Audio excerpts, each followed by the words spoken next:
but I wouldn't truly know what that would feel like until a year and a half later when we executed that post-pandemic pivot and added the online ordering module to our product. That's when things went hyperbolic. We had so many demos that I had to create group demos to fit all of the restaurant owners in that wanted to chat with me, where I'd bring a group of 3 or 4 restaurant owners that had requested a demo and I'd show them all the software together this was such a grindy period of the company. From 7 a.m. Pacific, 10 Eastern, till 7 p.m. Pacific, I was in demos all fucking day that had booked inbound. And it was group demos, a lot of them. So 3 or 4 restaurant owners together would be seeing the software and then signing up. That was what real people lining up the door would feel like. Welcome to In Depth, a show that surfaces tactical advice founders and startup leaders need to grow their teams, companies, and themselves. I'm Brett Burson, a partner at First Round, and we're a venture capital firm that helps startups like Notion, Roblox, Uber, and Square tackle company building firsts. On the In-Depth podcast, we share weekly conversations with startup leaders that skip the talking points and go deeper into not just what to do, but how to do it. Learn more and subscribe today at firstround.com. For today's episode of In-Depth, I'm really excited to be joined by Adam Guild, who's the founder of Owner.com. Owner is an all-in-one platform for restaurant owners, but it started as a way for a then teenage Adam to help his mom's struggling dog grooming business. A couple years later, when the pandemic hit and restaurants were scrambling to serve delivery to customers, Adam perfectly executed a pivot, and it rocketed Owner to product market fit. Here's my conversation with Adam. Thank you so much for joining. Thanks for having me. I've been a long-time listener of yours, so it feels surreal to be on this side of the table, and I'm very happy to be here. Well, let's start. What's the first business you ever started? It was this Minecraft server that I started when I was 12 that initially wasn't supposed to be this business. It was this way I was having fun online and making friends, initially playing on other people's Minecraft servers, then at some point realizing that I could build my own, which quickly evolved when I realized that I could also make money from that Minecraft server. That's the point that I started leaning in and figuring out how to make it distinctive and known within the Minecraft community, and learning a lot about growth marketing in order to scale it to be as big as possible, which over the next 4 years grew and grew and grew to totally consume my life. Because by the time I was 16, it had reached millions of players, was generating hundreds of thousands of dollars in profit, then led me to drop out of high school halfway through 10th grade to focus on scaling it up and then on building my own independent games for that community. What was going on from a parenting perspective that you were allowed to go do this?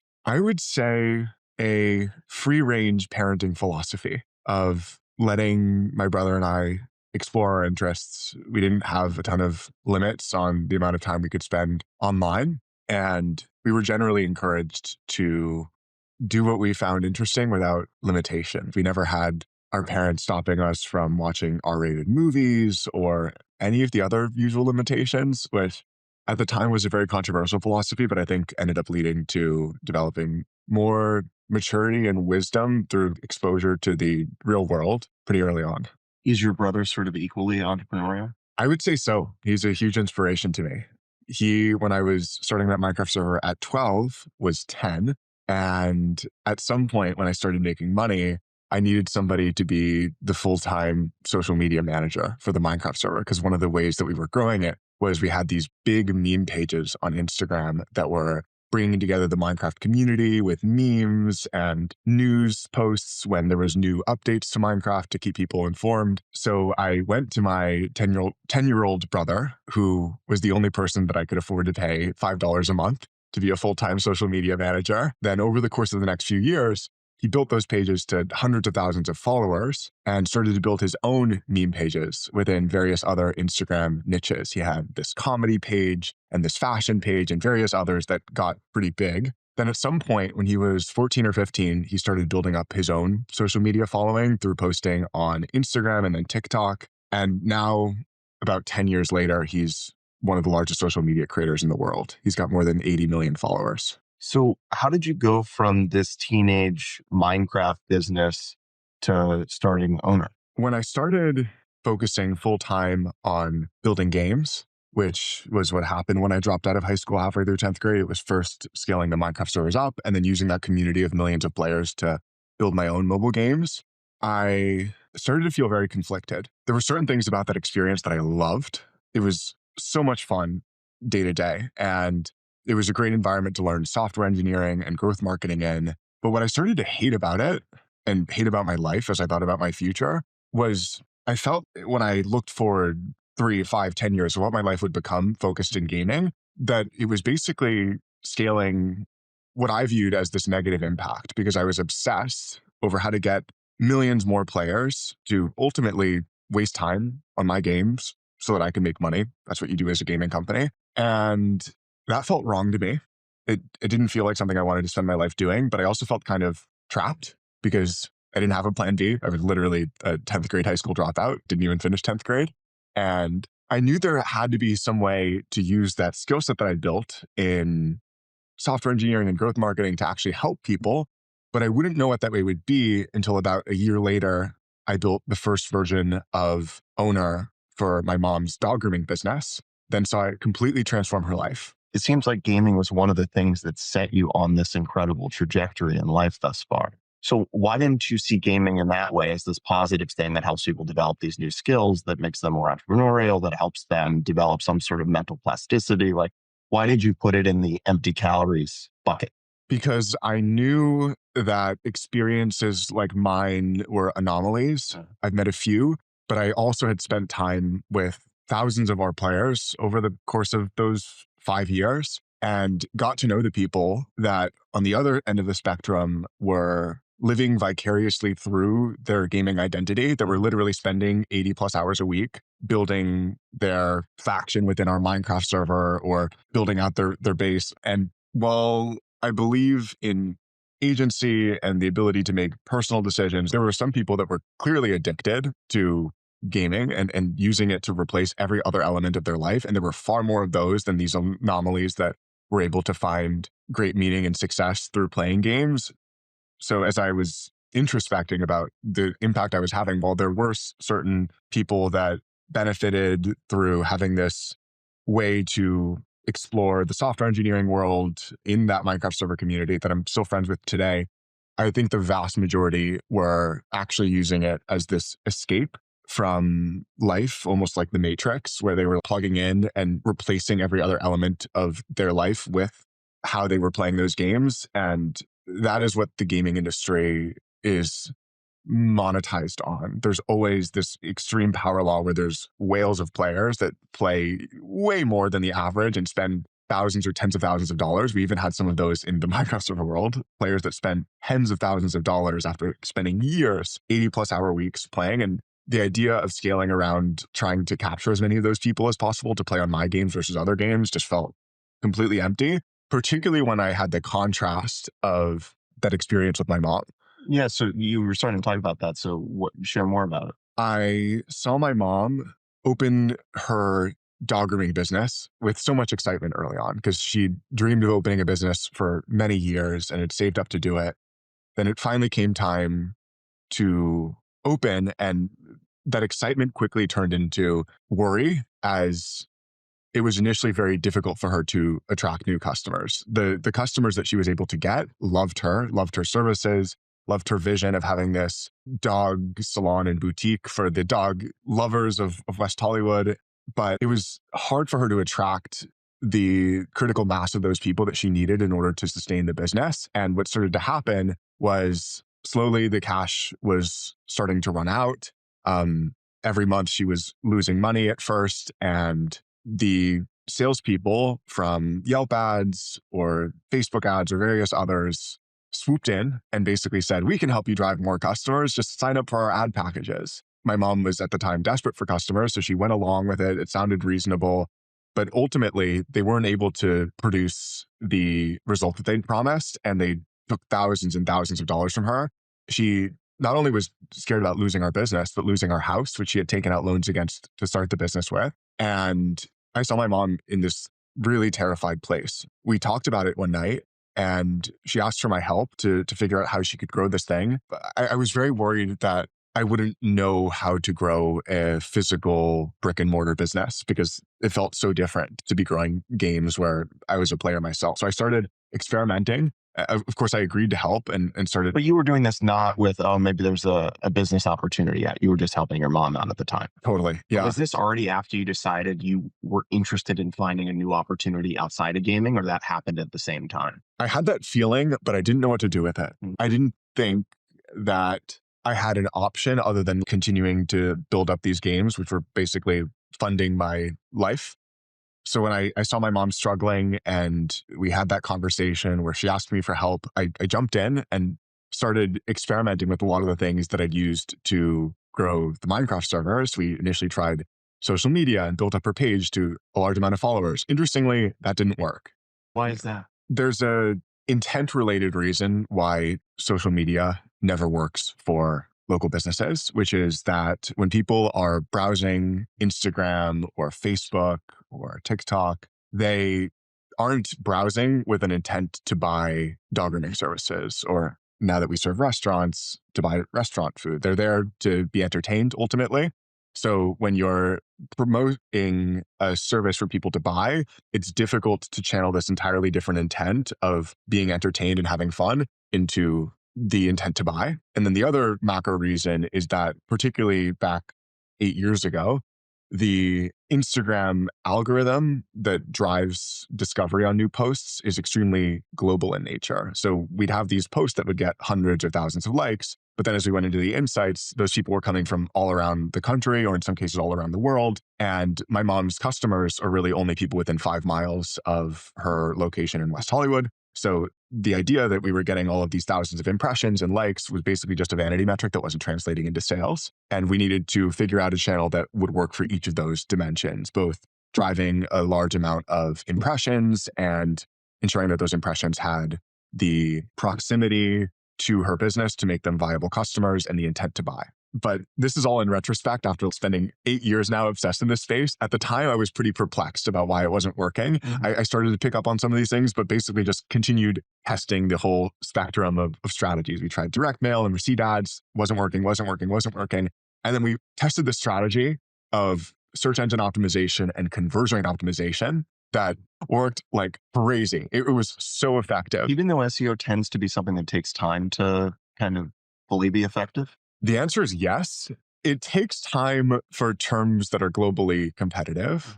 Ranking for best shoes is hard because you're competing on a global stage with Nike and Adidas and all the rest. But when you're competing for these long tail keywords that have a huge amount of intent in a specific city, like best dog grooming in West Hollywood, it turns out that nobody's optimized, or particularly 8 years ago, nobody was optimized for best dog grooming in West Hollywood or best dog daycare in West Hollywood, or all these other terms that now drive her thousands of customers. And when we started testing this, it was basically just the first business that was actually optimized for these local terms, of which there are hundreds of queries every month locally with intent to buy, and translated into sales bananas. Like over the next year, I saw my mom go from struggling to then crushing it. She's the top rated dog groomer in all of California now, hundreds of them. And she's built an amazing team. This wouldn't work if she didn't have strong product market fit and customer love, but it was the ultimate top of funnel, and it still is. And it was seeing that finally my work was having this positive impact, not just financially on my mom, but personally. I was inspired to build a business around doing that for as many people as possible, no matter what it took, and quickly refocused from gaming to building a business around that. Can you break that apart a little bit more? Like, you saw this working for your mom, and that what was the exact next thing that you ended up doing? When I saw the transformation in my mom, I started thinking about where the biggest group of people like her was that I could help, because I knew early on that I wouldn't be able to build an ambitious software company serving the dog grooming market. Then in doing a ton of research and discovery and talking to different forms of business owners, from salon owners to various others, I met a series of restaurant owners that made me realize that the best place to start would be in helping them, both because they could benefit more from that specific strategy and because it was the largest group of people with the most pressing need of making this online shift successful that they're going through. In that discovery phase, did you just like knock on the doors of all these businesses or did you call them? What were you talking about on the calls as you kind of iterated your way towards restaurants? I did a lot of door knocking. I also did hundreds, if not thousands probably, of cold emails that were saying, "Hey, my name's Adam. I would love to be able to help your restaurant with SEO. I just did this for my mom's dog grooming business. Would love to chat about how you're thinking about this." I was not very effective at cold outbound. I was rejected many hundreds of times before the first person gave me a shot. And when I'd walk into restaurants trying that strategy all throughout Los Angeles, where I grew up, I had a problem, which was not only was I 17 years old, but I have a baby face. So when I was 17, I looked like I was 12. So I would walk into these restaurants and they were not taking me seriously at all. It looked like I was their middle school intern or something walking in for my first day at work. So when you walked in, what was the type of conversation you would have? I wouldn't ask, can I talk to the owner here? Because that would make me sound like a salesperson. I'd walk in as though I were a customer, and then I would quickly try with visual cues to figure out who the owner was and strike up a conversation that way. And then chat them up and say, I would love to learn more about how you think about growing your business online. I'm building a company in this space, but the first step is I need to understand how you think about this, what you've tried in the past that hasn't worked. I just had this awesome experience with my mom and it's helped her business and I'd love to be able to help yours too. I'm not trying to sell you anything right now. I don't have anything to sell, but I want to figure out how I can be most helpful. This strategy completely flopped, to be clear. It only worked through brute force of hundreds of attempts that yielded a few conversations. And in those conversations, the big takeaways for me where restaurant owners would say to me, Adam, the key is driving dine-in and reservations because online ordering totally sucks for us. We lose 30% of every order to delivery platforms like DoorDash and Uber Eats. We lose all of our customer relationships on those platforms. If you're going to build something around helping us drive dine-in and reservations because that's how our business is designed to run. And I took them literally and focused around that. So then built a specialized website builder that was around helping restaurants drive dine-in and reservations and was hyper optimized for both search engine optimization and conversion rate optimization for that job, entirely focused on restaurants for the next 2.5 years. Ended up building it up bootstrapped to hundreds of thousands of dollars in profitable revenue. Heading into 2020, we were so excited because we had just signed PF Chang's as a customer, which as a bootstrap startup was a godsend. It was not only a large amount of immediate cash flow, but that contract had the ability to expand into over $1 million a year through their portfolio of hundreds of locations. So it felt like after years of grinding and thousands of rejections, things were finally starting to work. Then March of 2020 hit, which was so brutal. The third week of March and fourth week of March were when the COVID lockdowns were mandated across the United States. The whole thing is about getting people to go in physically. Yes, that is what we sold everybody on. That is what we were optimizing for. That's what all of the different websites were built around. It was around helping drive the reservation and dine-in intent into customers for restaurants. And it was counter-positioned against online ordering because that's what we'd hear. They'd say, just drive dine-in, not online ordering. And it was, we're going to drive more of the types of orders that make your business more profitable, dine in. And then in 2 weeks, that wasn't even a thing in the restaurant world anymore. So we lost not only our product market fit overnight, but all the customers that we just spent 2.5 years grinding like crazy to initially acquire and build relationships with. And as a bootstrapped company, that was our funding. And we had to get back down to a skeleton crew of me and one other person. Even then, we had 4 months of cash left to figure something out, or I thought I'd have to move back in with my mom or something. It was a very scary time. After a few days of being truly just petrified, thinking, if there's a way out of this, I don't see it yet. I started calling all of our previous customers and asking them, how are you thinking about this? What do you need to be successful in this time? In those conversations, they were now screaming into the phone what they'd been saying for years, but in the most extreme possible way, saying, Adam, online ordering is killing us. Grubhub is killing us. They're taking 30% of every order. Our profit margins are just 5%. And if this continues going on, we're going to lose everything. So that's what inspired in that last week of March, us committing to refocus the entire website builder around online ordering and build the online ordering module to our product, which we then launched in May, praying to God that this thing would take off and work. And then thank God it took off. Over those next 10 months, we went from no customers, no revenue, about to be no money, to then thousands of customers, over $1 million in revenue, over $10 million in venture raised from all these famous investors. It felt surreal. And we had all this newfound momentum towards that original vision of building the software that makes local business owners successful in the online future. To take a step back, when you spent this time doing what would be considered customer research, you reached out to thousands, talked to hundreds of different small business owners. What was the level of conviction you had before you built that first version of the InDine booking product? I didn't interpret them not responding to my cold outreach as them not being interested in what I was doing. I interpreted it as them being extremely busy business owners that are constantly being bombarded by salespeople and just wanting to stay focused on growing their business. But I didn't take it personally, and I didn't ascribe the meaning of, oh, they don't care about what I'm doing, which maybe was wishful thinking, but it was wishful thinking that served me because it ended up leading to then doing enough outreach where I'd have enough conversations. And I was committed to making it work regardless of how many times I had to be rejected. So when I had those few conversations, I continued the wishful thinking and I'm like, ooh, it sounds like if we can drive them more dine-in and reservations, they'd be interested in buying that and paying a lot of money for it. And one of the things that we did in the early days that was extremely important was we had a very high price for restaurant owners. We were charging $2,000 a month as a website builder around driving dine-in and reservations, which, to put that into perspective, typical website builders that restaurant owners use are Wix and Squarespace, and they're $49 a month products. So we were 20x the price. And in order to command that price, I thought to myself that we've got to deliver an ROI that is commensurate with the cost. How did you decide on that pricing strategy? Knowing that we needed to be profitable for those first 2 years, and that was the only way to be profitable, and knowing that it would give us a huge amount of signal if they were willing to pay that much money for a product, which ended up being a huge godsend that still carries through to the business today. We're still by far the most premium priced product, and it ends up being a really good forcing function for developing an excellent product that focuses on the outcome and ROI and doesn't just get lost as another tool of software that they can maybe use. So did you have a few restaurants say, we will pay you $2,000 a month to build this? And that's what gave you the conviction to go build the first version? Kind of. When I say kind of, I mean, it was a very long time before we got any restaurant owner to take the meeting with me from a lot of cold outreach and door knocking and cold calling and all the rest. Then the first few meetings didn't go that well, but maybe meeting 7 was with this restaurant owner, Morton Cog, the owner of Tortilla Republic in West Hollywood. And after emailing him 7 times and then cold texting him because I realized that I could find people's cell phone numbers online using background check tools and basically dox them and use that to break through the noise. I cold texted him. He was intrigued enough to take the meeting.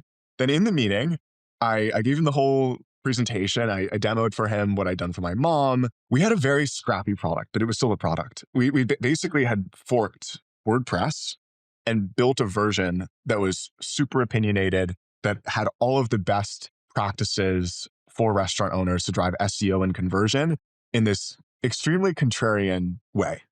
When I say contrarian way, I mean, from the very beginning, we've taken the view that all small business software before owner has been built incorrectly, with the assumption that customizability is king. The story that small business software companies tell themselves that leads to this assumption is we need to build a tool that helps small business owners bring their vision to life, that they can customize with their website builder, Wix. They can choose between thousands of templates and then figure out what headline and subhead and the call to action to use, what structure to put on their homepage. Sounds really good in theory. But then in practice, what I noticed with my mom using Wix and a lot of other local business owners that I met at that point, they make mistake after mistake after mistake against the best practices of driving sales, and then jeopardize the only result that they actually care about of growing sales.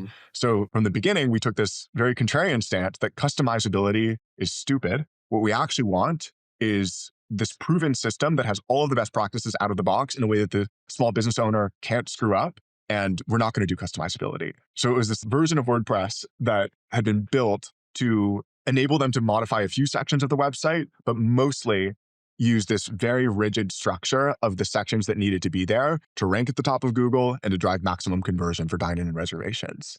So that was what I was showing them. And he was very skeptical naturally. He's like, wait, why? And I explained that there's 90 plus factors that Google factors in to whether you rank at the top, that many of them are very technical things, whether your images have alt tags and whether your meta title has the right keyword in it. And basically, this just does all those things for you so you don't have to think about it. He's like, Otto, I'm not sure about this. What's your mom's dog grooming business called again? And I told him, oh, it's Groom on Nemo Street. And he's like, oh, that's where we take our dogs.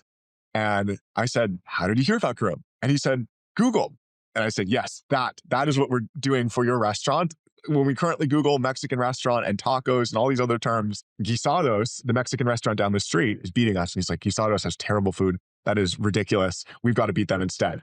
He said, $2,000 a month is a lot, but if you can prove to us for 90 days that you can meaningfully grow our sales, we'll pay it. Got him set up that day. Then over the course of 90 days, he saw his sales were up more than $10,000 a month. It was crazy because there's so much search volume for all these different restaurant terms. Even today, interestingly, there's millions of Google search queries related to restaurant discovery in the US. And it is the best way for restaurants to drive discovery. It's still not DoorDash or Uber Eats. The vast majority of restaurant discovery still happens on Google, but that was especially true 8 years ago. And his sales popped. Then he's like, this is awesome. We're paying $2,000 a month. And I'm like, yes, we got our first customer. And he's like, I didn't mention this because I didn't want to get your hopes up, but we also own Taste, this American restaurant down the street. Can you do this for Taste too? Yes, we can. So then that became 2 customers. He studied to point to of a very happy customer using this product that then in future cold outreach led to an increase in response rate and more credibility in demos. It was still a ton of brute forcing for those next 6 months to get a few more customers paying that price point, but they got up to 6 figures in ARR, at which point, eventually, I'd had enough of doing cold outbound. I didn't want to scale a business around that because it was so brutally hard in so many different ways. And I knew that if we could figure out a way to, instead of going to restaurant owners, have them come to us and already trust us as an authority in the space that can help them, that it would totally shift the way these conversations went, and a lot more people would be interested and buy, and it would scale much better. So in that first 6 months, you ended up getting how many customers? First 6 months, maybe 7 to 8 customers paying $2,000 a month a piece. And it was all driven by this sort of just outbounding. Cold outbound brute force and cold texting people even. The finding people's cell phone numbers through these background check services online, like Intellius and a bunch of others, was great. In that first 6 months, were you questioning, are you doing the right thing? I was so energized by what I was seeing in my mom's business and now Morton's business and a bunch of the other early customers, Mauricio's business. Like we had all these great group chats going on with their managers and their business partners. And so I didn't question this idea of, is there enough market pull? I wasn't familiar with any of these startup terms or startup content at this point. I was just like, I'm going to build a business around this no matter what it takes. Did you have anybody trial the product and then churn in that first 6 months? Yes, I remember very well. I had gone to this restaurant conference and met the owner of this other Mexican restaurant that was in Arizona, and he seemed very interested. We did the same paid trial type of thing where free trial, but if it works, you pay us money. It actually worked, but there was a disagreement with his marketing person because this was a scaled up brand with a few more locations than we were used to. And I think in retrospect that the marketing person felt threatened by me and sabotaged the pilot, which was a bummer because I'd spent a bunch of time on it and I was very sad about that. But those first few customers actually lasted a very long time because I was not only the person who sold them, I was their customer success manager. I was checking in with them constantly. I was making them weekly Loom videos. Okay, just reviewing the progress that we've made. Would love to hear about your sales lately so we can map this back to the amount of new discovery we're seeing and basically walking them through the Google Search Console, the Google Business Profile, like how their results were trending over time. And I think they really loved both the personal touch as well as the real sales results that they were seeing that justified the cost. Maybe share a little bit more about what that looked like for those first 5 or 7 customers. So you had this early prototype. What else were you doing to make them successful? I would split this into 2 different parts that made them successful. The utilitarian part of how much in sales this is driving me, and the emotional part, which is how do I feel about using this product and do I feel like I'm making progress? I think most people would assume that the utilitarian part of sales is 90+% of the equation of whether they continue to retain and use the product. But I would argue that it's at least 50% emotional, if not more, and 50% sales oriented. People need to feel like it is emotionally meeting their needs of making progress and there's also this interesting emotional need of feeling smart and ahead of the curve in using cutting edge technology that relates to software products. Is there social status that is gained among their business partner and their general manager and all of the other business owners that they know because they're using a cutting edge new product? And the way we met those emotional needs was I would do monthly progress calls with their entire team. So that would make them feel like they were getting state of the art technology and service, and they felt smart for making the decision to trust us and use our product. And we would constantly get back to what are you seeing in your sales figures? And it was the combination of those two things that led to those customers retaining for a very long period of time and also being happy, raving fans that would then refer their friends. Did you think at all at that period of time, am I creating a consulting service or a software business? Or did you always know there was a path to create a high leverage, high gross margin software business, or just weren't even thinking about those types of things at the time? I was definitely thinking about, will this business scale to the global impact that would make it worth all of this sacrifice and grind, which a consulting business would not. I was also balancing that with, we need to build extreme love with our earliest users and loyalty with those earliest users to be able to really deeply earn the right to sell more customers. And if I have to provide consulting like services to achieve that, that is a very good trade, because providing the consulting like services to them, where I was giving them all these weekly updates and hearing their feedback, ended up having them treat me almost their CMO of their business, where I got to see how restaurant groups operate with Morton and Mauricio. And it was through that relationship building and exposure that then I was able to develop a clear perspective on how our software should evolve over time and what specific needs we could evolve to meet. I also assume there's some irony when you were building the company in that you were helping people with a great product get more customers, and you had built a great product and service, and it was hard to get new customers. So there was something meta about that, I guess. There was, and it weighed on my mind heavily that we should be using the strategy we were advocating to other business owners to use to grow our own business. After a ton of cold outbound to develop that initial group of a few customers that were very happy paying us thousands of dollars a month each, I had enough of cold outbound at some point. It was just too brutally hard to get attention. And it also just felt weird or wrong to me that I was having to spam people with good intent, but still spam people with getting them to take my meeting. And I wanted to develop a model where they would instead come to me. So I thought to myself, how do you develop the type of reputation and authority where people come to you for help in solving the problems that your software solves? And the example that came to mind was, actually, I love Neil Patel's content online. That's where I've learned a lot of online marketing stuff. What if I became that authority in our space in publishing extremely valuable content on how to grow a restaurant? So I started writing blog posts on it, which did pretty well. And then I decided that as somebody that had no credentials, that I needed to figure out a way to get some level of credentials or authority to make, when they would come to me, these conversations go better.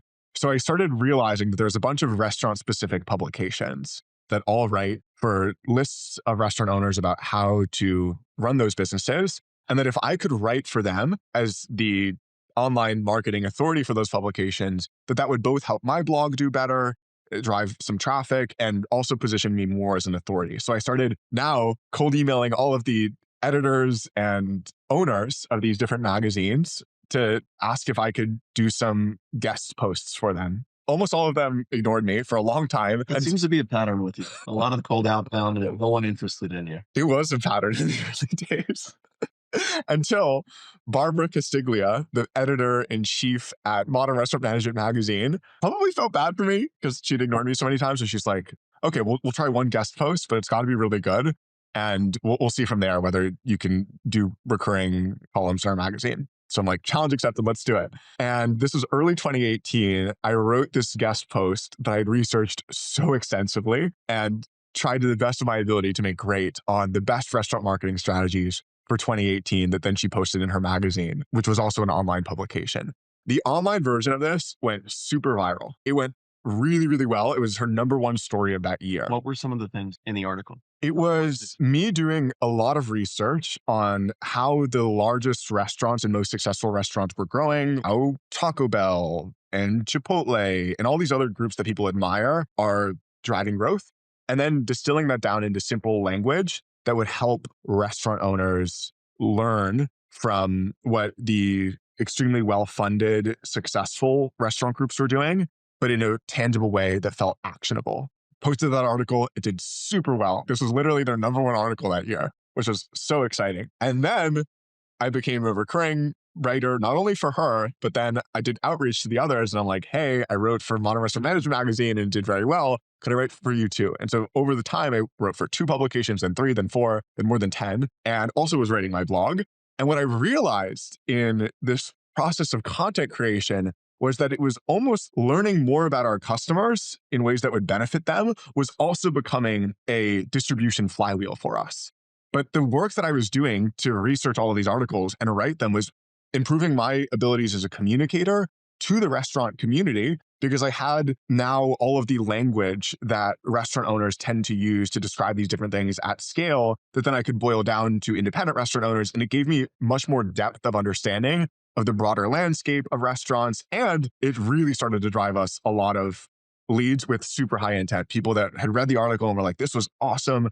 I'd love to learn more about how I can work with you. And then I'd be like, I've got a great product that makes the number one strategy easier to do. And they're like, let's do it. And so it started being this content flywheel, first with written content, now with video content. We've got a very popular YouTube channel in the restaurant community and Instagram page in the restaurant community that basically does the same thing of sharing what is working best for the most successful independent restaurant owners and the most successful large restaurant corporations in a very tangible and actionable way with the rest of the restaurant community. We've become the money ball for restaurants, where we're constantly keeping a pulse on what is working and then sharing that with the community. And this content has driven us millions of views over time and has developed a cult-like following, which I say in the most positive connotation of that word, among restaurant owners that want to take this more proactive role in making sure that they're successful in this online shift. So as you sort of started to figure that out in month 6 and 9 and 12, and this is all pre-pandemic, did it now start to feel like people were lining up at the door, or was it still a slow grind customer by customer? It felt a lot better than the cold outbound stuff. To me, it felt like people were lining up at the door, but I wouldn't truly know what that would feel like until a year and a half later when we executed that post-pandemic pivot and added the online ordering module to our product. That's when things went hyperbolic. I thought it was great that we had a few dozen customers that had come to us from the inbound stuff, because as somebody that had spent months grinding the outbound stuff, that was awesome. But what was really great was when we launched that online ordering product in May, we had hundreds of demo requests every week. We had so many demos that I had to create group demos to fit all of the restaurant owners in that wanted to chat with me, where I'd bring a group of 3 or 4 restaurant owners that had requested a demo and I'd show them all the software together. This was such a grindy period of the company, from like 7 a.m. Pacific, 10 Eastern till 7 p.m. Pacific, I was in demos all fucking day that had booked inbound, and it was group demos, a lot of them. So 3 or 4 restaurant owners together would be seeing the software and then signing up. That was what real people lining up the door would feel like. And that's what real product market fit feels like. I had a very weak version of product market fit, if that, with the old dine-in focused website builder thing that cost $2,000 a month. But when we launched this online ordering product, it took off. Do you think the company would be successful if the pandemic didn't happen? Yes, because I believe where there's a will, there's a way, and eventually we would have figured it out. But that was a forcing function that accelerated it. Maybe sort of as you're describing this, the original instantiation of the product had a weak product market fit, and then you found extremely strong product market fit. What was going on in that setup that kept it bounded in a certain way? The explosive momentum came from when our product shifted from being this nice to have to this must have product to survive, which is how it was viewed when it was this online ordering product in May at the start of the pandemic. That made all the difference in the amount of inbound demand and intent to buy even before the conversation started. And that's what real product market fit feels like, I realize in retrospect. The other thing that shifted over that period was I'd long had this suspicion that part of the reason why it was hard to acquire customers is because we were the most expensive thing that they could buy in the software world by a margin of at least double, probably triple, at $2,000 a month or $1,000 a month when we'd really discount. And I thought to myself, with this online ordering product, we actually have the payments flowing through the platform. So what if we could perfectly align our incentives by just charging the ordering customer of the restaurant, which the restaurant calls the guest, a $1.50 fee on every order? We could make more than what we're currently making. and make it a no-brainer, easy yes for the restaurant owner to say yes when they need this online ordering product that helps them drive direct volume. So that was what we relaunched in May. It was partially the online ordering module, but it was also partially this new business model of it's going to be free and we're going to make $1.50 for every order so that we're incentivized to drive you as many orders as humanly possible. That combination of like free and extremely relevant needed product is what led to that explosive traction and growth. Before we talk a little bit more about that pivot point, at month 18, what was the product and service that you were delivering? It was just a more advanced version of that. And it basically allowed you to create a website, and then you did the SEO optimization on the back end? Not quite. What differentiated Owner's product is this very contrarian view that restaurant owners don't need another tool to figure out how to create a website. Because when you're creating a website with a website builder, the way that works outside of Owner, even today, is it is on you to figure out all of the different thousands of little pieces of that website. So from the very beginning, that WordPress-based V0 of our product was, it is not going to be on you to create the website. We're going to create the website based on this structure that we're constantly testing for all of the other restaurants that we're using to figure out how we can make it perfectly, not only rank at the top of Google, but also match the intent that a customer has when they're evaluating which restaurant to go to. When you're a potential new customer of a restaurant, first landing on their website, you're asking yourself first, what type of restaurant is this and what makes them distinctive, which we realized we could boil down to a really pithy phrase as that restaurant's headline that would also, as a subhead, include the most important primary keyword for them. Then one of the next questions you're going to ask yourself is this restaurant popular and can I trust it and rely on it to order food from this restaurant? So we quickly pull in social proof in the form of reviews that we take from Google and Yelp on the restaurant's website, because more than 70% of new customers of a restaurant are factoring in reviews to determine whether to eat from that place, and so on and so forth. And that was even the product at that point. It was a nascent version of it, but that was basically what we were selling and why people were willing to pay more for it, because it was much better at driving sales growth. So going back to the pivot, explain a little bit more detail. What was that first version of the new widget that you shipped in May of 2020? It was the ultimate way to convert your website visitors into direct online orders, which is a combination of both creating an easy user experience of going through, loading up your cart, getting through the checkout process, and the right incentives for the guest to actually want to order directly from a restaurant instead of ordering from the delivery apps. The big mistake that restaurants, even still before Owner, make is nobody tells the guest why they should order directly from the restaurant in their own interests. They all say, it's better for the restaurant, order directly. And while that resonates with 10% of the population that are making these decisions based on what's better for the restaurant and the restaurant owner, the vast majority of consumers are making the decision based on what is better for them, which is the combination of either value or convenience. On the value side, this is the one that's easy for independent restaurant owners to win on, that we made easy in that product to understand, which was, where do I get the most bang for my buck and save money? So we basically showed them, you're saving this much money in fees on every order, because it's not just 30% that these delivery apps take from the restaurant, it's also 20% on average that they're charging the consumer. So you're not going to be paying that 20%, you're saving multiple dollars on every order. And then we also added in a loyalty program as a fast follow, which gives them free food every 2 to 3 orders to make it significantly better value in ordering directly from the restaurant. And it was this original messaging around, we're not just going to put an online ordering link on your website, but we're going to optimize it to maximize the amount of people that actually want to use it and understand why it's better for them to use it, so that you're able to drive a lot more of these orders directly to you and not through the channel where you lose all of the profit margin and all of the customer relationships. And it was still fulfilled through Uber and DoorDash, or how did the food actually get to people? Yeah. It was also, in most cases, fulfilled through delivery partnerships, including with those two. In the early days, it was just one of those partnerships, but it was enough to cover all of the restaurants that were signing up. And the magic there is that it doesn't just save the restaurant money and save the consumer money, but it also ends up being a more profitable, more sustainable order for those delivery apps, because they don't have to spend any money in acquiring or retaining that consumer demand when it's fed to them via API call. The driver tip also tends to be more when people are ordering directly from the restaurant, which offsets the driver cost and ends up making it higher gross margin. Do you think you could have started the business with that product, or you actually needed the pandemic to get product market fit for it? If I knew then what I know now, we would have started with that product. The pandemic accelerated the product market fit. It took it from strong to extreme in first round terms, but it was already pretty strong because everybody, even before the pandemic, was extremely frustrated and concerned with how the delivery apps were impacting their business and were looking for a way out. Even in those discovery conversations that I'd mentioned, people were saying online ordering sucks for us. I made the mistake of taking them literally. Online ordering sucks for us, just drive, dine in. Okay, literally I will do that. But I should have taken them seriously and asked myself, is there an even better way to solve this problem rather than circumvent the problem? The solution they were proposing of just drive, dine in was circumventing the problem, but the online sales growth was already very clear. This is the fastest growing segment of restaurant revenue by far and has been for the past 15 years. And clearly it's the future. So if I knew then what I know now, it would have been easy to start with this value proposition and it still would have gotten significant adoption and then would have been accelerated even further from the pandemic. Maybe you could talk a little bit more about what happened next. May, you launched the new ordering product. You're doing group demos. Talk about what happened, like in the most specific way, how you chose to grow the business over, call it, the next 90 days into the summer of 2020.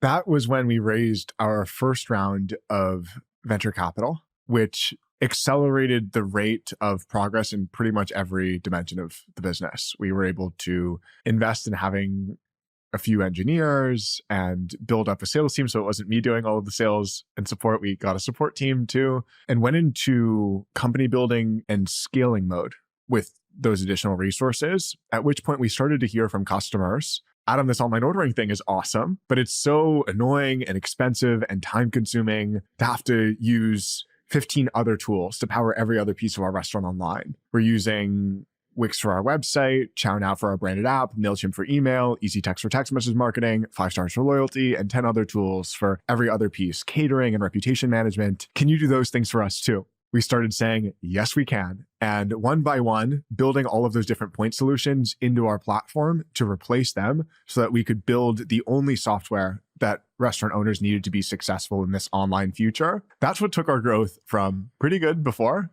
to then bananas, awesome. It took that product market fit to extreme because now it was solving a whole set of online problems for the restaurant owners and saving them huge amounts of money just in the subscriptions they could cancel when they were first signing up, not to mention the massive sales growth benefit that they would see when their email marketing and CRM and text message marketing were happening in conjunction with the data from their online ordering platform, which is what we've scaled into today.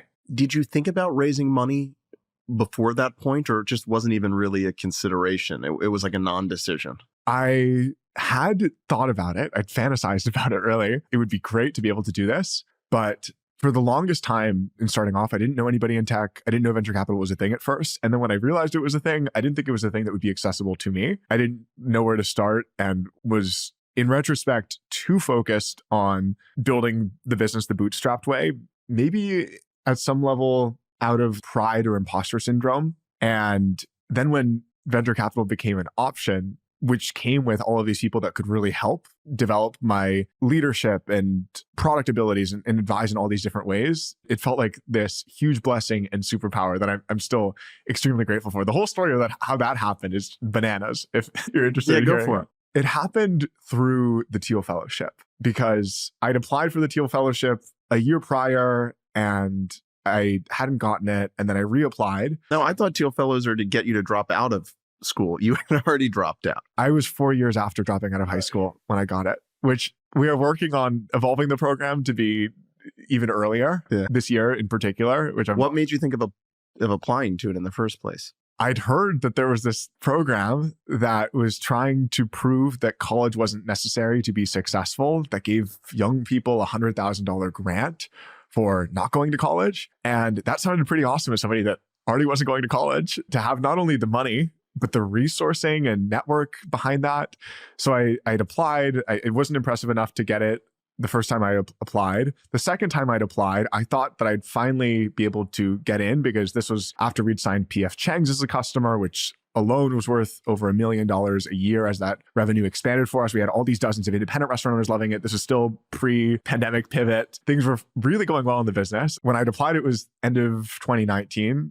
because we just signed PF Chang's. We were heading into 2020. Then by the time the interview came around to start going through the process of discussing more about what I'd built and how I saw it developing, our revenue had been flattened weeks prior by the start of the pandemic. And I was so intimidated going into these conversations because all of the progress and traction that I'd applied with was wiped out from the pandemic. We had just launched this online ordering thing, which was just starting to take off, but we were also very close to running out of money. So I remember getting into this interview terrified. So I explained like it was previously this other thing that was what had driven those impressive revenue numbers. Now we've got this online ordering product that's really starting to take off, and I've got way too many demos that I can even sign up, and that's starting to work, but it's very early. And honestly, we're also about to run out of money. And I went into the whole explanation of how, and John Andrew, my interviewer, stops me and he's like, Adam, how'd you get into this whole world? And I told him, well, it all started with Minecraft servers. And he's like, oh, Minecraft servers? No way. What were your servers called? And I told him some of the big server names. He's like, oh, I was the owner of Nirvana. And we realized over this very beginning of the conversation that we were semi-competitors in the Minecraft server days. We were each major server owners and operators and knew of each other's games. And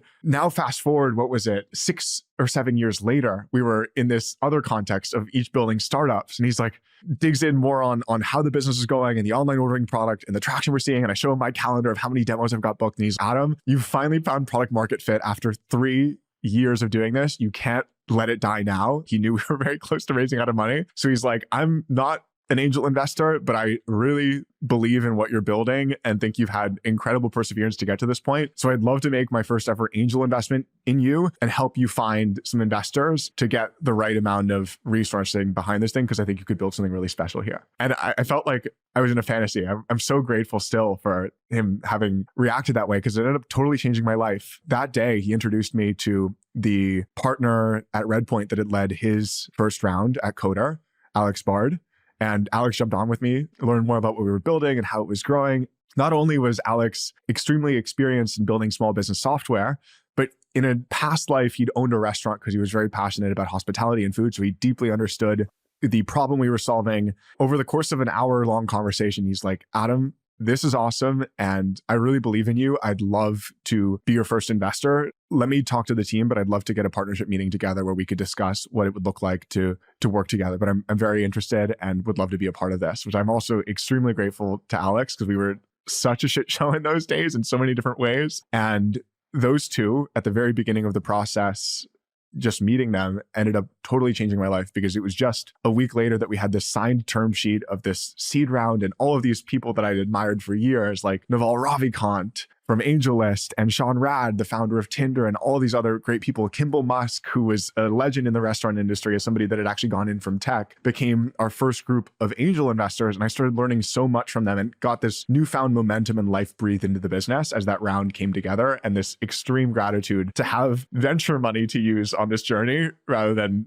building in the most scrappy, time-consuming, grindy way possible. What do you think were the benefits of not raising money until that point, if there were any? I would say the biggest benefit of not raising money until that point was the mindset it instilled of being and feeling extremely blessed for the awesome thing in the universe that is venture capital, the ability to invest in your product and building your company ahead of where revenue would otherwise fund, has very much shaped the way that I build the business today. So it was partially extreme gratitude for and never taking the blessing that is venture capital for granted, and partially those 2.5 years of being a semi-product builder, semi-support rep, semi-salesperson, BDR, AE, doing all these different functions gave me a huge amount of perspective, both in how those roles work and in our customers' lives, because a lot of them were treating me as their outsourced CMO and CTO for their restaurants. I was being invited to their partnership meetings of restaurant owners where the business partners would get together and talk about the business and ask my advice on things. So I was able to learn their businesses at a much deeper level than if I had the resourcing to start to hire a customer success manager or hire a support rep or hire an account executive, in having to play every role myself and then being invited into their businesses in that more intimate consultant-like way to be able to really deeply understand their needs and how they thought about their world. You started to talk how you went from a single product company to a multi-product company. And a lot of it came from your customers saying, hey, you built this amazing ordering thing. Can you do messaging and, email messaging, text messaging, et cetera, et cetera. What do you think you got right about the product or the way that you went about things that gave you the permission to then do a second and third and fourth product? I would say it was the combination of them feeling like they had a direct line to the founder and CEO. Unlike with those other solutions, they were basically speaking to support reps or AEs that they weren't able to give that same level of feedback to business owner to business owner. That paired with the fact that we'd earn their trust by making a promise of we'll help you grow your sales and keeping that promise. There's a huge trust shortage in business, but especially in the restaurant world, where they feel like over the past 20 years, there's been all these faceless corporations that have promised them great things would happen for their business if they signed up for their products, and then feel like that trust was abused and misused. The way restaurant owners would say it is they built huge multi-billion-dollar businesses on our backs while making our business much harder, eroding our profit margins, taking our customer relationships from OpenTable in the late 90s to Yelp in the early 2000s to a variety of other examples we could name. That's how they feel about technology companies. So the idea that they both had a direct line to me as the founder and CEO, and that I'd earn their trust through making a promise of I'm going to help you grow your sales and drive direct business, and keeping that promise led to them wanting to be proactive thought partners in our product roadmap and thinking about how they might be able to use this trust that they developed in us to solve all of their other online problems too. So how did you decide what the second product was going to be? The combination of hundreds of conversations with our customers and trying to distill which of their needs was the single most important to solve, which was interestingly reviving our website builder and making that a necessary pairing to the online ordering product. Then it was adding our CRM, email marketing, and text message marketing, because in those customer conversations, I'd hear them say, this is really important. We also want this to work in conjunction with our website, which at the time we kind of had to fragment off for most customers for a different complicated reason about how they were previously set up. But the online ordering product was going really well as a standalone product. And then we bundled it with the website and bundled it with the CRM. And it was able to more holistically work towards both meeting their perceived needs of I need something that does this for me. And it also was able to more consistently and scalably drive the outcome they were buying the software for, which is growing sales profitably when these systems were integrated and worked in conjunction using each other's data. Like the online ordering product is able to drive more sales if it has a high converting website paired with it. And the high converting website drives more opt-ins to the email marketing and CRM, both as a function of the lead capture forms on a website and through the online ordering product, which then we can automate messages to drive more online orders and website visitors. So there's this beautiful synergy to each of these products where they work even better when they're combined. How long after the May launch of the ordering product did you then launch or relaunch the website builder?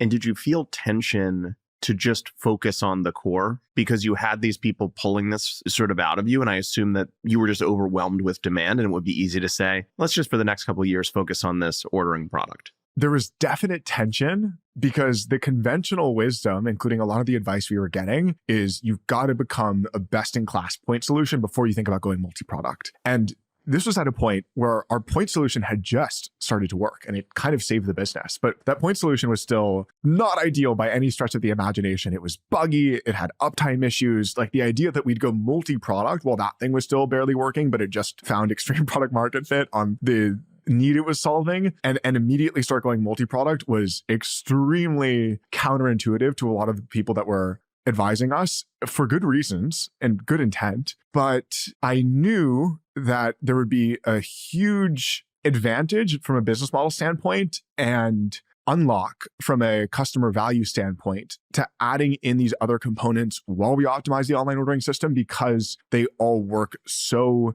well together and are able to drive more of that sales growth. So this is one of the moments where I actually had to just trust my own instincts as a founder to go multi-product. And that ended up being one of the best decisions we ever made because it improved everything. It improved the customers' results.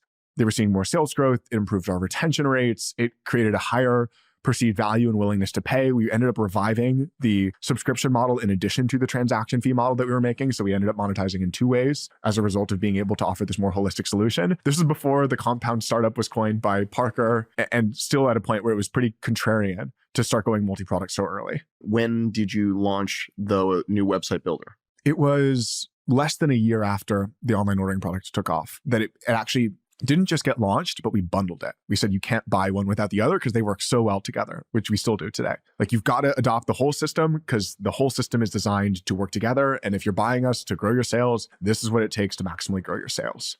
What was the process to get to that decision? It was grandfathering in the people that just wanted to use online ordering. I explained to them why it would be so much more advantageous to add in the website and add in the CRM and email marketing and text message marketing. A lot of them ended up converting, and we basically offered to convert them over for free, like saying, you don't have to pay the subscription cost. I just want to drive you more sales. Some people chose to just stay with online ordering because they were, for whatever reason, attached to their prior website builder or email marketing software, but it was few relative to the overall base at that point. And the decision to force the bundle was that the impact was so significant, or there were other underpinnings to the decision? It was purely the calculus that the restaurant owner is buying our software to grow their sales profitably. And after seeing what happens when all of these different solutions work in conjunction versus working independently, it would not be in their best interest to just use one of the products as a standalone. So we've got to develop a customer experience where they use them all together. That will not only give us the ability to retain customers for longer and make them happier, but it also makes it so that we can charge a higher price for new customers when these things are working in conjunction. And the end state is one software that does everything you need to be successful in this new online world. Did you spend time thinking about in kind of this next phase of the business, sort of what's all the competition out there? How do we become a monopolist in the category? What's our competitive advantage? How do we develop a moat? I've definitely thought a lot about each of those questions over the past 7 years of building this company, and especially in the past 4 or 5 since the post-pandemic pivot. And where I've landed on my overall philosophy here is I've got a very clear vision of what the end state needs to be to drive as much value as possible for restaurant owners that trust us to power their restaurant in this online shift that's happening. And I also believe that competitors should be viewed as resources to learn from, not that they should ever drive strategy or be this looming, terrifying threat within the business, but resources to learn from is the way that I've viewed them from even early on, from reading a lot of biographies of great entrepreneurs over time, which specifically, I take that to mean that you can think of them as free research and development factories where they're constantly running a bunch of experiments on the same group of customers. And when some of those experiments work well, it makes a ton of sense to just shamelessly copy that approach to that specific product in order to bring that benefit into our platform. So we've done that a bunch of times over the years where we see something working well for a new product that a competitor releases, and then we learn from that and distill the best parts of that and build it into our own. When you think about the SMB category more broadly, there's obviously examples of some companies who have been wildly successful, but also there's thousands of startups that tried to sell to local restaurants and businesses that either got stuck and they themselves kind of got capped at X millions of revenue, or just the whole business was always upside down. What have you sort of figured out in maybe a more meta sense that might be useful to other people that are specifically thinking about other things that they want to do for this specific customer segment? To summarize my thinking on how to make the very brutally difficult economics work of serving local business owners and restaurant owners, it comes down to making sure that the LTV to CAC ends up being very favorable, well over 3. And the way you do that is both dropping CAC through finding resourceful, creative ways to distribute the product, and maximizing LTV through delivering so much value in the product that you're able to charge a high price for it ultimately. We're doing both at Owner. On the dropping CAC, we've got not only this massive content marketing machine that is developing a large community of restaurant owners that trust us and are learning from all of the resources that we're putting out there for free, which then ends up making them want to become customers. But we've also got now our AI grader and AI website generator that makes it so that restaurant owners in a matter of minutes and for free can start to experience the benefits of growing their sales through Owner before they give us any money at all, which ends up giving us customer acquisition costs in the future that look more like Squarespace or Shopify, with lifetime values that are even greater than Toast's over time, because the attach rate is so high once you earn the trust on free products. On the ensuring lifetime value is very high, that comes down to figuring out what the dollar ROI is on adopting your product. In our case, it's both sales growth and, more importantly, profit growth. How do we reduce costs and drive sales in a way that makes it so that the profit that they make for buying our full platform today at $500 a month or $6,000 a year is well in excess of $6,000 a year? So we're constantly measuring what that number is and how much sales growth is happening on average of our customers and optimizing it further as we add in more products so that we're ultimately able to acquire people with these very easy to use, low cost solutions in the form of content or AI grader or AI website generator, which have been massive growth levers recently and are the future of how our business is going to grow. And then on the customer journey, developing a value ladder that gets them quickly from experiencing value and trusting our company to then wanting to experience more of that value and being willing to pay more money so that they're worth far more than they cost to acquire. What about sort of another meta question, which would be, what are the things that you've figured out in building this company that would be helpful to the next 17-year-old that's kind of looking for their startup opportunity and get going? The team you build is the company you build. That's what I wish I'd figured out years earlier, because it would have turbocharged our rate of progress. First of all, I have to give credit for that quote. It's a Vinod Khosla quote, who I've learned a huge amount from in watching all of his interviews and writing on this topic. But it is the single most important thing that I've learned as a founder, that ultimately team is everything. Results of all kinds from a product perspective and from a growth perspective are downstream of team. So with that insight, I would have spent a lot more time obsessed with ensuring that I had a group of people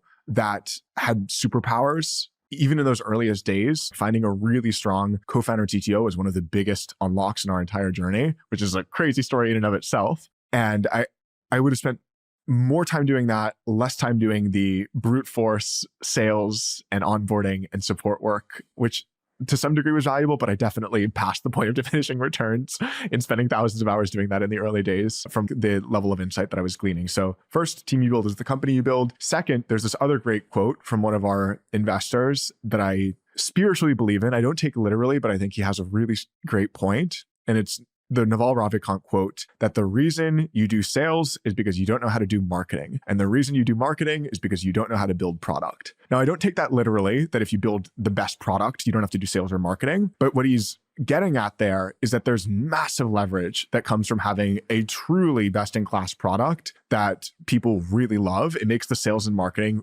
significantly easier. And I saw part of this in action when we went from having very weak product market fit post-pandemic to then extremely strong product market fit in that pandemic pivot. But I've seen it as we've invested more and more time in product, that it ends up making everything so much more efficient. So if I could go back in time to that version of myself when I was 17, 18, or 19, spending all of that time brute forcing sales and customer support and all these other functions, I would have spent a lot more time thinking about the product and where things were going and how to make the best possible product, and a lot less time doing the more manual, consultative, service-based elements as well. Not that those don't have value. They have great value, but there's a point of diminishing returns that I passed by many thousands of hours. Why was that not intuitive for you in the moment? The way I thought about business from the Minecraft server experience and then starting what would become Owner was basically that the way team building works is that you figure out what jobs need to be done and you find people that have that skill set to do those jobs, which is this attitude that implies that you are the mastermind behind the business and that you've got to get 1,000 helpers to help execute your vision. I think that's the way business is often portrayed in movies like The Social Network or various others that I'd seen. And that's how I assumed it worked. What shifted in that is I realized that if I'm building a business where I'm the person that is the best in the business at every one thing, that I haven't built a great team. And that my job actually as a founder was not to be the hero that could do 1,000 things in the business really well and hire a bunch of helpers to execute those things, but actually to find people with real superpowers that are much better than me at owning specific parts of our business or parts of our product, and then do everything in my power to get those people on our team and then set them up to maximize their impact. The analogy I like using is in the Avengers, there's this character, Nick Fury, where most founders think in the superhero analogy that it is their job to be Iron Man or something, or the Hulk to have superhuman strength, and this superpower in the case of Iron Man of this incredible suit and 1,000 helpers to constantly do the engineering on the suit where they go and save the day on every little piece. But the power of the Avengers is there's this character, Nick Fury, who doesn't have any of those superpowers of his own, and he humbly acknowledges that. But his superpower is actually constantly scouring the world for people with their own that can be a part of this bigger team and bigger mission, and then convincing them to join this bigger mission and setting them up for success in a way that the Avengers are able to operate much better than any one of them can do independently. So that's how I view my role as CEO now. More than 30% of my waking hours go toward recruiting, and specifically that form of recruiting. We've got more than 20 founder types throughout the company with superpowers that have previously started companies. Many of them have raised millions of dollars in venture capital or won hackathons and are extremely capable builders. And we basically set them up for success and being able to make that type of impact through roles internally. And it's partially that archetype. The other archetype that's extremely valuable for scaling a company is looking for people that Vinod Khosla calls the gene pool engineering of a team, of asking oneself, what are the biggest risks that we face in scaling up this company? One of those risks, in our case, for example, is making the customer acquisition model of acquiring thousands of small business owners really efficient so that even with high endemic churn rates, which small business owners always will have, there is a really efficient distribution motion that ends up still making the LTV to CAC equation work. And so I asked myself then in this process, what are the companies that have successfully de-risked against that and still built really valuable businesses? Two that came to mind were Shopify and HubSpot. Each built amazing businesses serving small and medium-sized business owners through extremely efficient distribution strategies. So when it came time to look for our first sales leader, I met a bunch of the people who had built each of those companies and ended up recruiting our amazing now CRO, initially sales leader, from initially having built the Shopify point of sale business from inception to tens of millions of dollars in revenue, because he had so many relevant experiences to draw from and an extremely capable network that he'd already worked successfully with in solving a similar challenge that he could bring to us and de-risk that potential pitfall of building a small business focused software company. Our marketing leader, David, was the head of marketing at HubSpot Asia, which he basically created this nascent market and made it very successful for HubSpot. And similarly, has a series of learnings from being obsessed for years with how to acquire small business owners effectively with a similar value proposition that he could take to this new experience and de-risk against that possibility. Our team is built in one of these two archetypes, either industry veterans with amazing experience to contribute or founder DNA types, and the combination of the two unlocks superpowers where you both get the founder intensity and extreme ownership mindset from the founder DNA archetype, and you get the extremely relevant experience and network and often intensity from industry veterans as well who have successfully de-risked the company. So if I could go back and give myself advice, it would be to more clearly understand this secret of company building and spend a lot more of my time doing that in the early days so that I could develop a even stronger team faster. Maybe you could sort of talk about this in a little bit more precision. How do you know which tool you need, industry expertise or founder DNA in any given slot? I've stopped thinking about recruiting as filling slots in the company altogether. When we find somebody that is excellent in one of those two areas, we often create roles for them. This is the right answer as a scale up post PMF. I wouldn't advise myself to do this pre PMF because we didn't have the money to do it. And even if we did, it wouldn't have been a bad idea. But post PMF, this dynamic changes where, in my opinion, the potential of the company ends up getting capped by the strength of the individuals on the team. So when you find extremely strong individuals that are in either of these two archetypes that either have extremely relevant experience or amazing founder type builders, we basically create roles for them, and it has worked extremely successfully. A lot of our highest impact people are in these types of roles. What about when you sit down with a candidate, regardless of sort of how you would sort them, what do you look for that you think is differential relative to other talented founders? I have studied how the best VCs evaluate founders and built my entire interviewing methodology around that, looking for the traits, mindset, and values of the individual entirely in my interview. I, on the skill set dimensions, don't assess those in an interview. I assess those via references, which I do a huge amount of references on any key hire. And a lot of our team has interviews that are designed to tease out those elements. But when it comes time for my interview, I'm asking myself, Is this person a force of nature? Do they have evidence of extraordinary ability? And some of the questions that I find most insightful are simple, open-ended questions like, what drives you? Or what books have been most formative to you? Or what experiences have been most formative to you? Conducting the conversation so that I can really deeply understand what is at the essence of this person, what they are motivated by, how they see their future developing, what superpowers they have, which I can often glean from these conversations. And I am able to develop a sense of who is going to be most successful at owner from those conversations. What about sort of the inverse of the question, which would be if you had to reflect on why you've turned out to be an excellent founder, other than perseverance and grit, what would you say? Perseverance and grit are absolutely critical parts of the equation.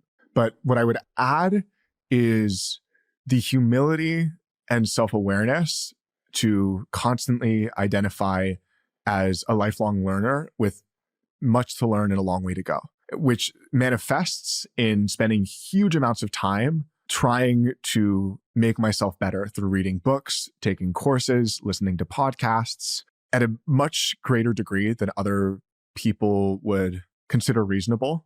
We're talking over 100 books a year, plus a lot of courses and podcasts. I allocate time to consistently making myself better because I acknowledge that the person that I am today, the leader I am today, the CEO I am today, the contributor I am today is not good enough for the next stage of scale. And to have any chance of being good enough, I've got to be extremely proactive in making myself better through doing the things that condition my mind and give me the wisdom and lessons of people that know more than me ultimately, so that I'm able to learn not just through my own experience, but through the experience of other people through allocating a huge amount of time around that. Where did that come from, or what's the source of that? When I dropped out of high school, I had this fear that I was going to fall behind everybody that went to fancy colleges and was on that traditional track. So I promised myself that while my traditional education was ending, that my self-guided education would ramp up. I started immediately from that point, reading hundreds of books every year, listening to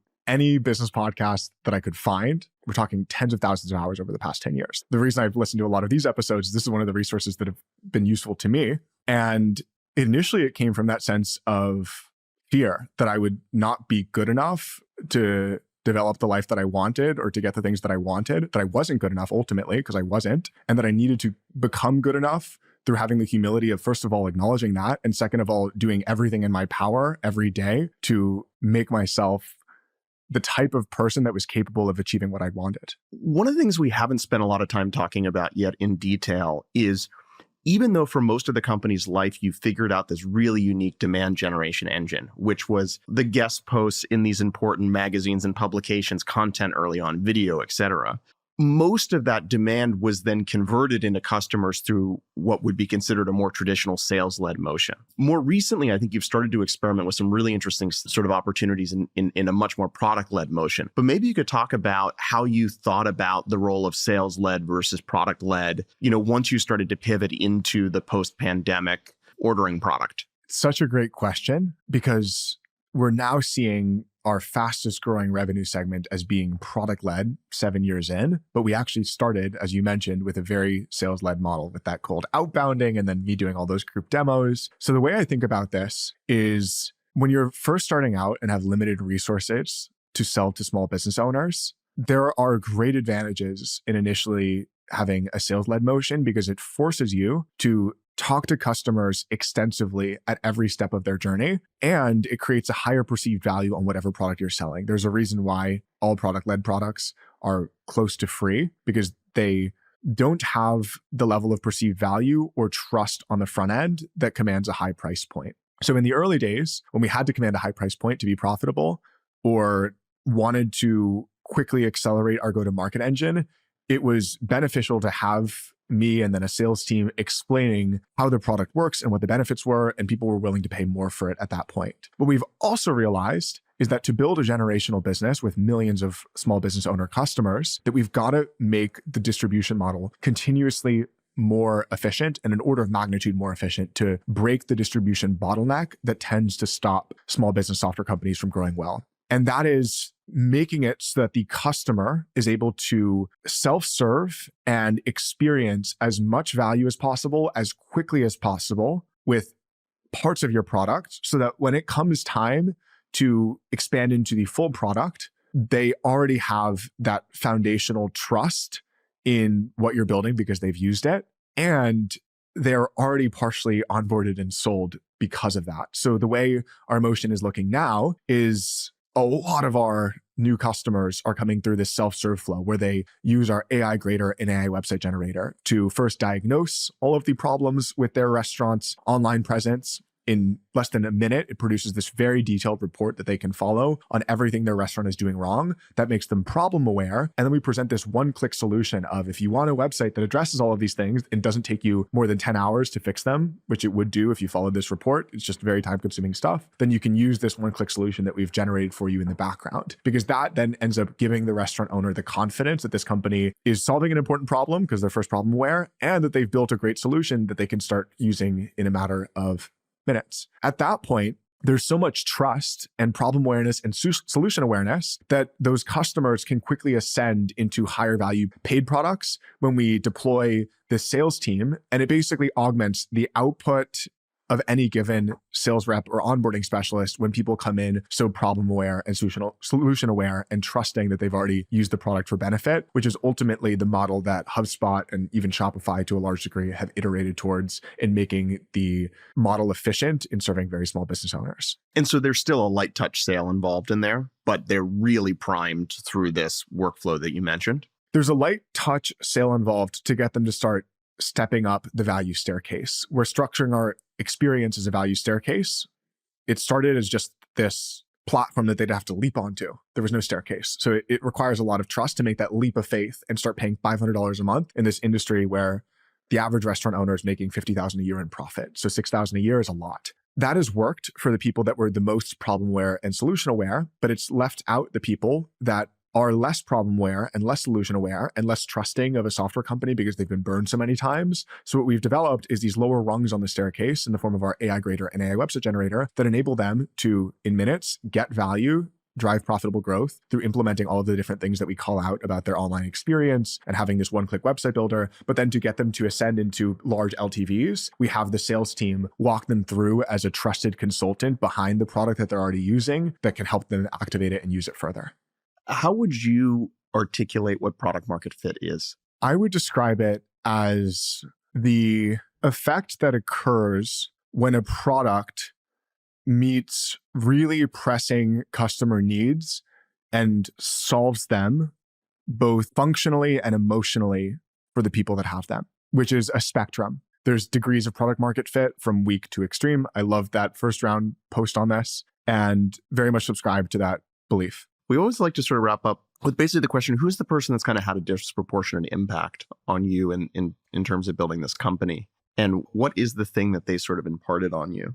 There's so many people that come to mind that have been so extremely generous and kind and helpful to me and have had an impact on me. It's very hard to choose between them. One of the top people that comes to mind is the one that introduced us, Jack Altman, because in addition to being an extremely helpful investor and partner in building this business in all sorts of tactical ways that have shaped how we've grown and how we've thought about building team and building product. There's all these tactical things that he's imparted, but the most formative thing that he's done for me is believing in me before I fully believed in myself, unconditionally believing in my abilities in a way that was really helpful in all of the ups and downs of this journey, because I admire and look up to him so much that when he felt that way about me, it helped me get to a place where I felt it more about myself and has been extremely comforting and valuable over the years in a way that I am eternally grateful for and feel extremely